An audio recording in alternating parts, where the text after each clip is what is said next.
Section 1. In this section, you will hear two overseas students, Kate and Lukey, being interviewed by a university counsellor. First look at questions 1 to 5.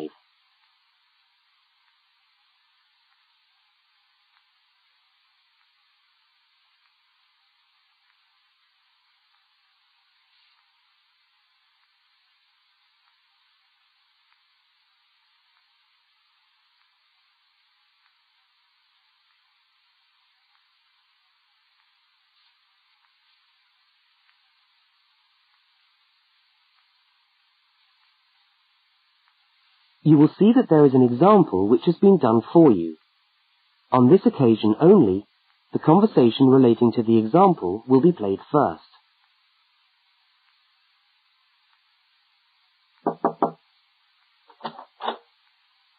Hi there, Kate. Come on in. How are you today? Fine, thanks.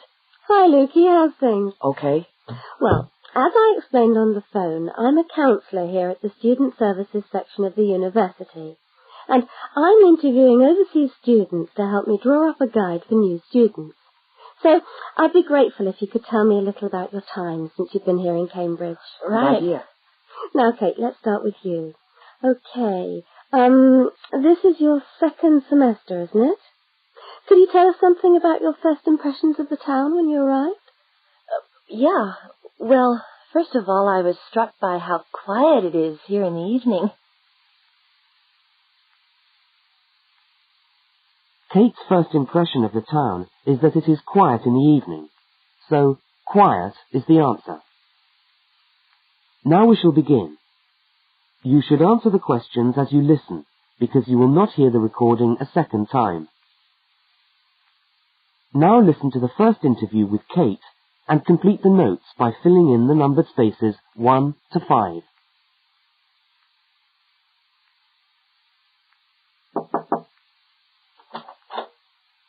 Hi there, Kate. Come on in. How are you today? Fine, thanks. Hi, Lukey. How's things? Okay. Well, as I explained on the phone, I'm a counsellor here at the Student Services section of the university. And I'm interviewing overseas students to help me draw up a guide for new students. So I'd be grateful if you could tell me a little about your time since you've been here in Cambridge. Right. Yeah. Now, Kate, let's start with you. Okay. This is your second semester, isn't it? Could you tell us something about your first impressions of the town when you arrived? Yeah. Well, first of all, I was struck by how quiet it is here in the evening. Yeah, I suppose Cambridge is a quiet place. Where did you live when you first arrived? Well, I went straight into student accommodation.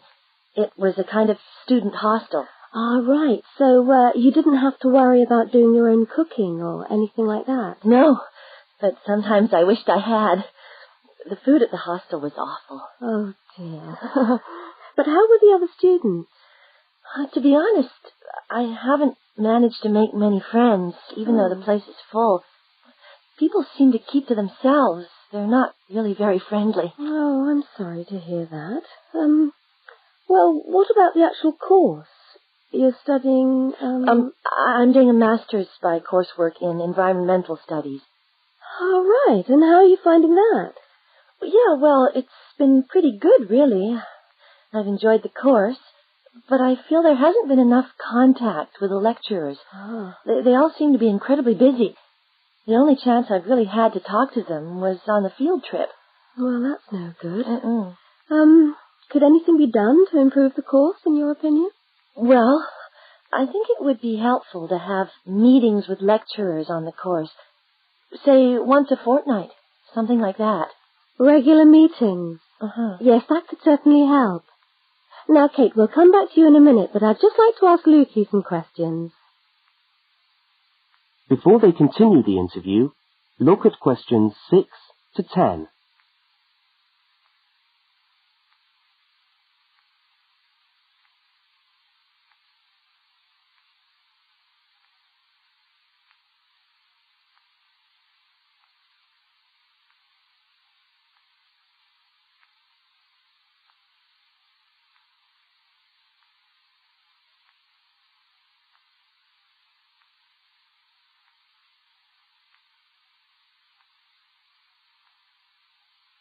As you listen to the rest of the interview, complete the notes. Lukey, where are you from? I am from Indonesia.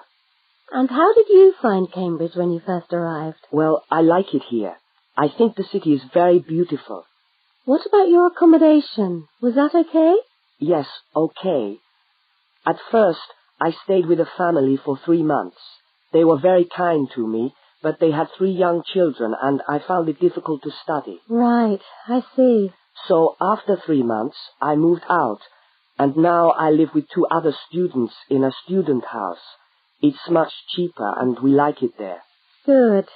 And, what about your studies? What are you studying? I'm doing a Bachelor of Computing. Computing, I see. Apart from the language difficulties, if you can separate them, how have you found the course? Okay, but... Yes, go on. Well, the main difficulty for me is getting time on the computers in the computer room. It's always busy, and this makes it very hard to do my practical work. Yes, I'm sure it would. Can you reserve time in the computer room? No, you can't. But it would certainly help if we could reserve computer time. Yes, I'll look into that and see if something can't be done to improve things over there. Now, let's go back to Kate.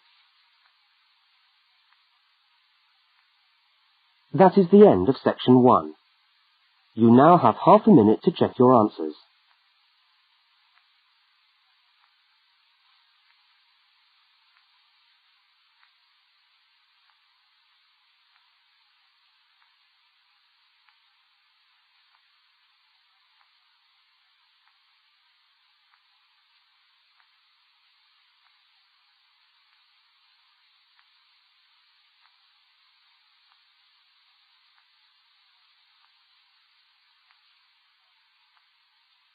Now turn to section 2.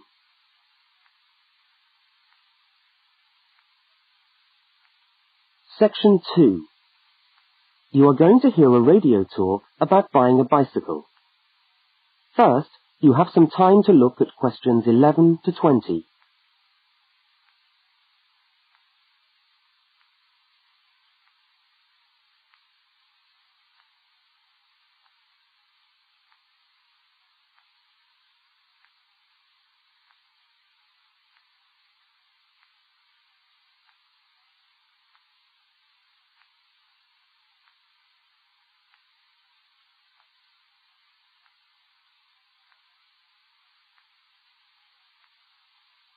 Now listen to the first part of the talk and complete the notes by filling in the numbered spaces 11 to 20.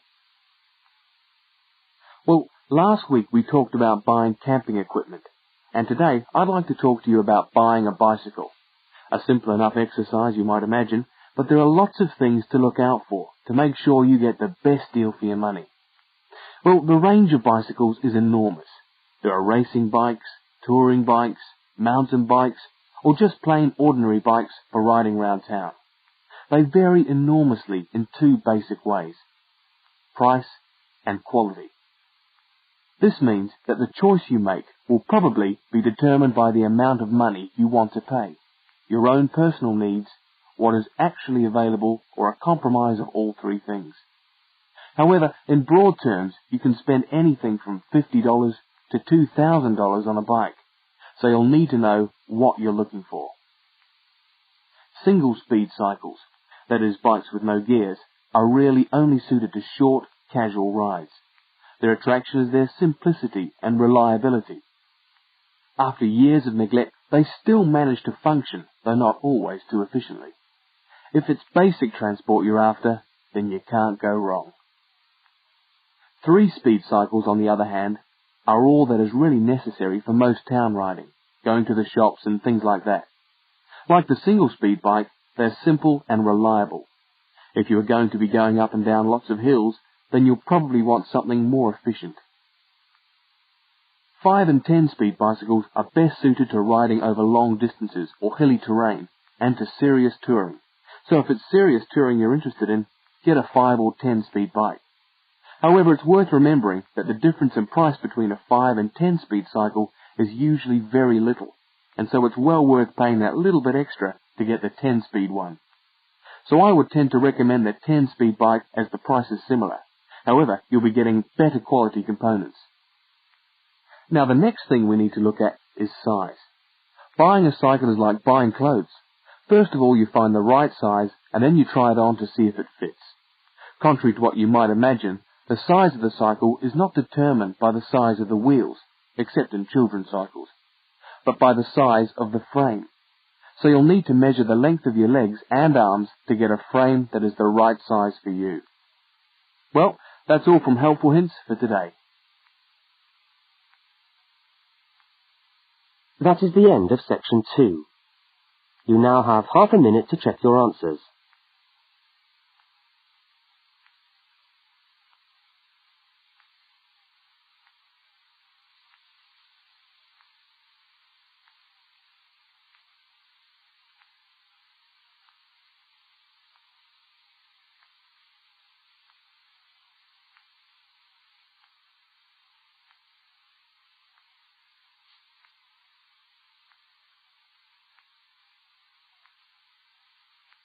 Now turn to section 3.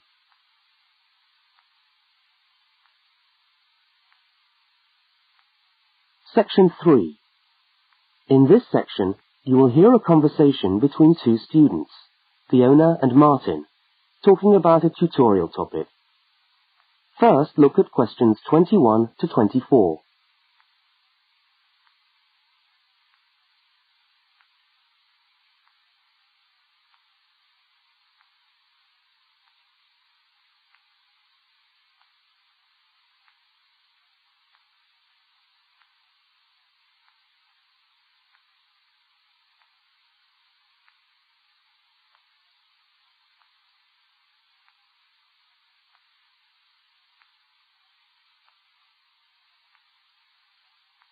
Now listen and answer questions 21 to 24.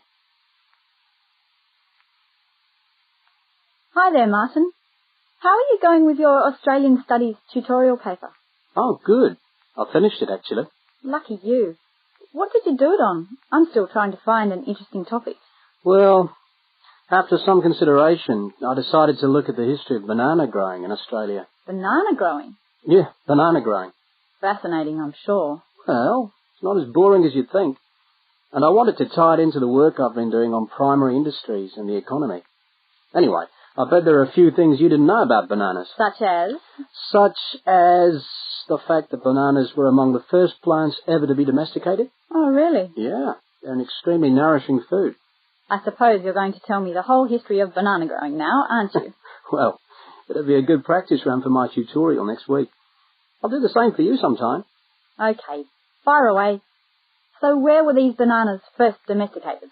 According to my research, the Cavendish banana, which is a type of banana, and the first type to be cultivated here, actually originated in China, but they had a fairly roundabout route before they got to Australia. You mean they didn't go straight from China to Australia? No, they didn't. It seems that in 1826, bananas were taken from South China to England. I suppose they'd have made a welcome addition to the English diet. Yes, I'm sure. Well, apparently there was an English duke who was particularly fond of bananas, and he used to cultivate them in his hothouse, which is where you have to grow them in England, of course, because of the cool climate. And they became quite popular in the UK. So he was the one responsible for cultivating the Cavendish banana, which was then introduced into Australia. I see, and we've been growing them ever since. Yeah. Now look at questions 25 to 32.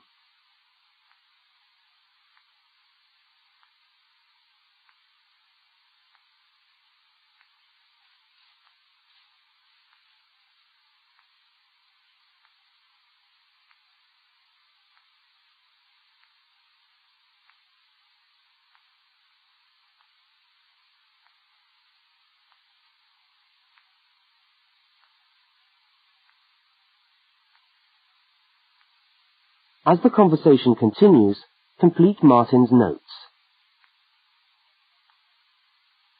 Are they hard to grow? Well, yes and no. To grow them in your garden, no, not really. But to grow them commercially, you need to know what you're doing. You see, you only get one bunch of bananas per tree, and it can take up to 3 years for a tree to bear fruit if you don't do anything special to it. But this period is greatly reduced with modern growing methods, particularly in plantations where you have perfect tropical conditions. Right. So what are you looking at? 1 year? 2 years? No, around 15 months in good conditions for a tree to produce a bunch of bananas. And once you've got your bunch, you cut the bunch and the plant down. So how do the trees reproduce then?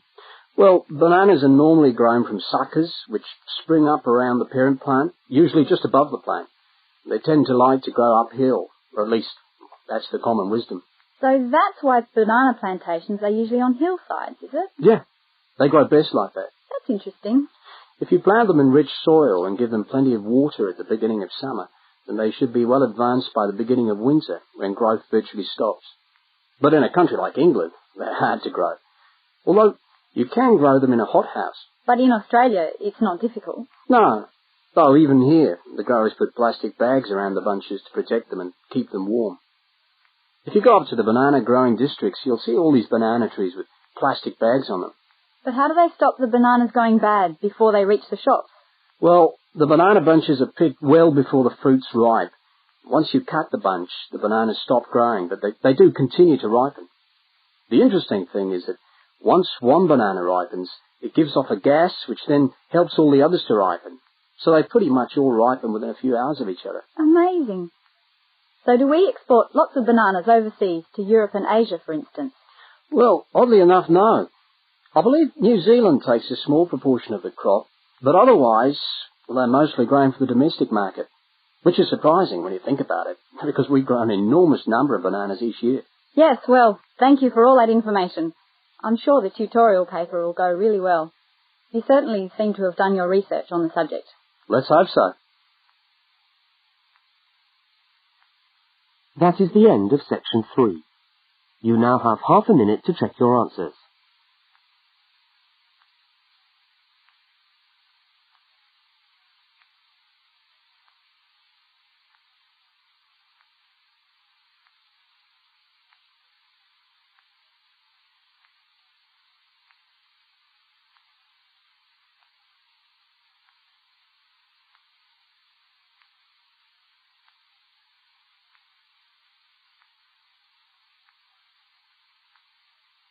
Now turn to section 4.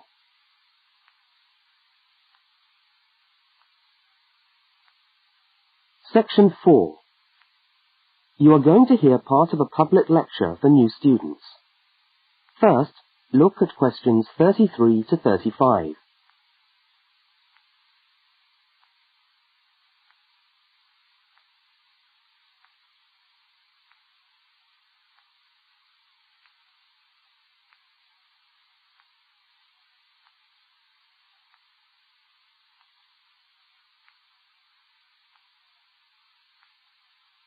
Now listen and answer questions 33 to 35.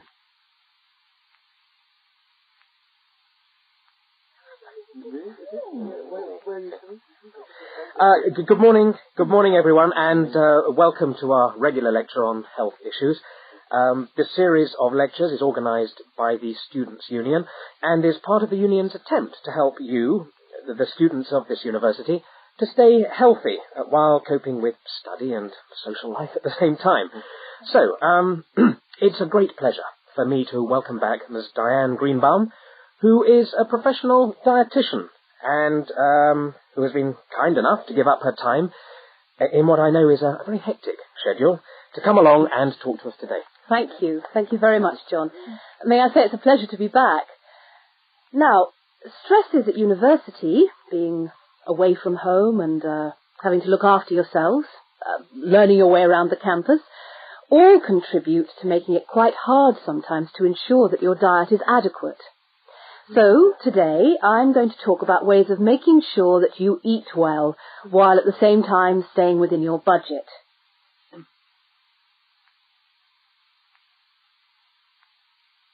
Now look at questions 36 to 41.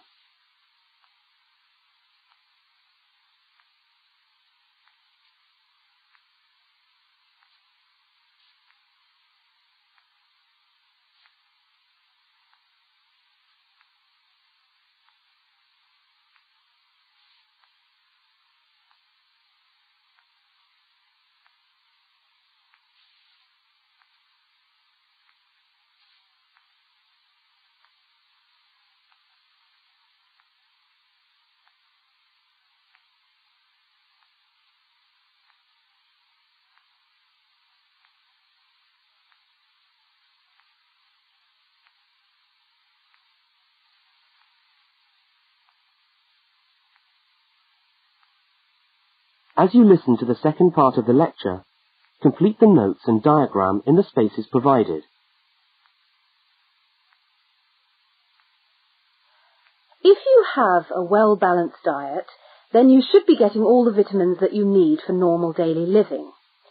However, sometimes we think we're eating the right foods, but the vitamins are escaping, perhaps as a result of cooking, and anyway, we're not getting the full benefit of them. Now, if you lack vitamins in any way, the solution isn't to rush off and take vitamin pills, though they can sometimes help. No, it's far better to look at your diet and how you prepare your food. So, what are vitamins? Well, the dictionary tells us they are food factors essential in small quantities to maintain life. Now, there are fat-soluble vitamins which can be stored for quite some time by the body, and there are water-soluble vitamins which are removed more rapidly from the body. And so a regular daily intake of these ones is needed. Okay, so how can you ensure that your diet contains enough of the vitamins you need? Well, first of all, you may have to establish some new eating habits. No more chips at the uni canteen, I'm afraid. Now, firstly, you must eat a variety of foods. Then you need to ensure that you eat at least 4 servings of fruit and vegetables daily. Now, you'll need to shop 2 or 3 times a week to make sure that they're fresh, and store your vegetables in the fridge or in a cool, dark place. Now, let's just refresh our memories by looking at the healthy diet pyramid. Okay, can you all see that? Good. Well, now, as you see, we've got 3 levels to our pyramid. At the top, in the smallest area, are the things which we should really be trying to avoid as much as possible. Things like, sugar, salt, butter, all that sort of thing. Next, on the middle of our pyramid, we find the things that we can eat in moderation. Not too much, though. And that's where we find milk, lean meat, fish, nuts, eggs. And then at the bottom of the pyramid are the things that you can eat lots of, because they're the things that are really good for you. Here we have bread, vegetables, and fruit. So, don't lose sight of your healthy diet pyramid when you do your shopping.